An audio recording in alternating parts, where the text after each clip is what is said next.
निकाल लागायला काही तास उरलेले आहेत आणि मतमोजणीला आता सुरुवात झाली। त्याआधीच पुण्यातील राष्ट्रवादी कार्यालयाबाहेर सुप्रिया सुळे आणि अमोल कोल्हे यांची खासदारपदी निवड झाल्याबद्दलचे बॅनर जे आहेत ते राष्ट्रवादीच्या कार्यकर्त्यांनी लावलेले आपल्याला पाहायला मिळतात। आपण जर पाहिलं तर राष्ट्रवादी काँग्रेस पार्टीच्या वतीनं शरद पवार गट आहे यांच्या वतीने हे सगळे बॅनर जे आहेत ते आता लावण्यात आलेले आहेत। आणि सर्वात महत्त्वाचं म्हणजे दोन राष्ट्रवादी झाल्यानंतर सुनेत्रा पवार विरुद्ध सुप्रिया सुळे असा हा सामना होता आणि अमोल कोल्हे विरुद्ध शिवाजीराव आढळराव पाटील होतं। त्यामुळे दोन राष्ट्रवादी विरुद्ध राष्ट्रवादी असा हा संघर्ष असला तरी राष्ट्रवादी शरद पवार गटाचे दोन उमेदवार विजय झालेले आहेत आणि खासदारपदी निवड झाल्याबद्दलचा बॅनर आत्ताच शरद पवार गटाने राष्ट्रवादी कार्यालयाबाहेर लावलेला आपल्याला पाहायला मिळतो। कॅमेरामन सुमित भोसलेसह सागरावर साम टीव्ही पुणे।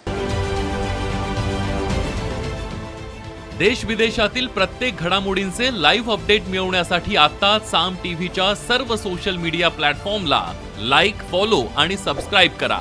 तसंच सर्व नोटिफिकेशनसाठी बेल आयकॉन प्रेस करायला विसरू नका।